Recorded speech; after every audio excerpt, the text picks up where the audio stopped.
add more joy, add more light, more levity to your day by incorporating daily mood boosters. My next guest is rolling out 10 easy ways to lighten the mood so that next time you're feeling low, you'll have practical ways to lift your spirits. Life coach Sarah Rasmussen joins me. And Sarah, you say one of the main reasons sometimes when we are having low days, we're distracted. Yes, we live in such a culture of distraction that there's just no possible way for us to be at ease and feel that sense of well-being that we want when our brains are focused on all the things that happened yesterday or all the things that we need to do tomorrow. So we want to minimize those distractions and increase our ability to be present in the moment. We all need this. We all need this, especially this time of year, I think. So you brought us some tips we can all just use every day. And the first one, I think a lot of us know, maybe we forget, it's music. Yes, yeah. Think about the Jaws song. Yeah. Everybody automatically gets that heart pounding.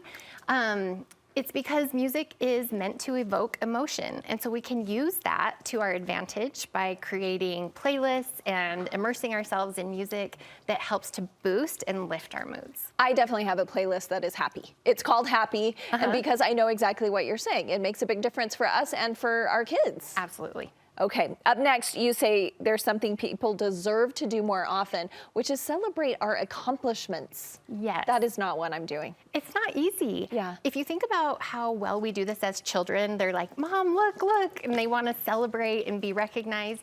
And then as we get older, we start to minimize some of those opportunities that we take to celebrate ourselves. But when we really tune in to those small wins and don't diminish them or disregard them, it boosts our momentum, it boosts our energy, and then we're able to really perform in the things that matter more to us to the very best of our abilities. I do think this. I remember when my kids were little, I would say, I don't get any applause when I finish the laundry. But that is an accomplishment sometimes. And so are you talking about even little things like that? Absolutely. Like you do the dishes, celebrate yourself. It feels good to have those wins, and they're things that we're accomplishing all the time that we just disregard. And so bring those back into your consciousness. Give yourself an opportunity to celebrate them and feel the momentum that that creates for you. I like that. I've noticed the younger generation's much better at this to each other. Like, good job, going to class today or whatever it is. Okay, the next one I think is another one we might know but might not be doing, color. The color can change our mood. Yes, it does. There's lots of studies on the psychology of color and how it impacts us. Each color has a different wavelength that can trigger different hormonal responses, chemistry in our body. It's thought that even evolutionarily, we have been impacted by color.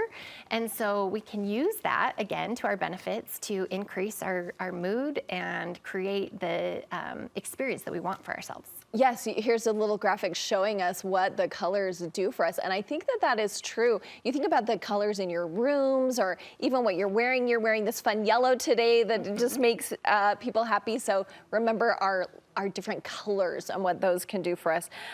Okay, so up next, you're saying our hobbies. Either remember one that we used to love or pick up something new. Yes. Yeah, it lights up a totally different area of our brain when we play.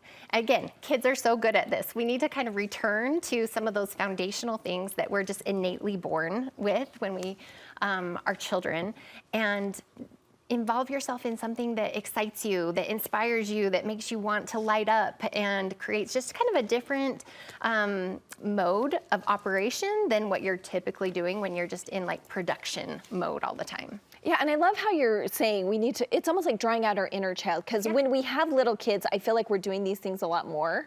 And when our kids get older, maybe not. So nature is another one. Yes, nature is huge, and we can use it to really practice that element of presence in our lives. I encourage my clients to use their 5 senses in nature, and it doesn't have to take long, but if you can tune into feeling the wind on your skin, to noticing the colors and the vibrancy and the differences around you, or smelling fresh cut grass, listening to birds, just making it a very sensorial experience. I love that. Something we all need to do. Okay, next, I don't have one of these. I want one now, a funny folder. Okay, what are we talking the best. about? And this one is one of my very favorites. So whatever social app you're on, I prefer Instagram. I keep a folder of, it's just titled funny, and anytime I see something that just lights me up or makes me giggle, I categorize it it into that folder. You can get your friends, your family involved in sharing these things. And then you have this immediate access to a great laugh or something that lifts your moods. And it really does change your mood, just like that. I love that. Mine are the babies laughing. Oh, I mean, they're right? so We all cute. love So cute. the babies laughing. Okay, so I'm going to start a folder. I have my happy playlist of music. Now Yep. I'm going to start a funny folder in my Exactly. socials. All right. We know that doing good for others boosts our own mood. We just need to remember to do it. Absolutely. It helps to distract us from like the things that are not going well in our own lives, but it also expands a lot broader than that. It helps us to develop social connections, which are really important for our mood. It creates endorphins and dopamine in our body, like all these things that we need to get that sense of well-being and that uplifted spirit that we're all searching for. Yeah, thinking outside ourselves is always good. And you've given us a little bit of nutrition right there. You're giving us more. We had Mickey on earlier telling us about the protein. You're saying we need to get enough magnesium. Yeah. As always, with any medical thing, consult with, your medical provider. But many of us are deficient in magnesium, and magnesium is key in regulating our stress responses, in lowering our cortisol, in helping assimilate vitamin D in our bodies, and so many other functions. And so just getting enough magnesium can be like such an easy, simple thing that helps us feel better. All right, and we know that physical exercise, you say maybe go for a walk, but lastly, let's hit this. You want us to make a happy list. Yeah, so it's similar to the funny folder, and maybe reminiscent of a gratitude list. But the things that delight you in your day, make a list in your notes, maybe in a journal, something, because it trains your brain to start looking for those things, because our brains are naturally really gonna gravitate towards problems and negativity, and we have to consciously train our brains to do otherwise.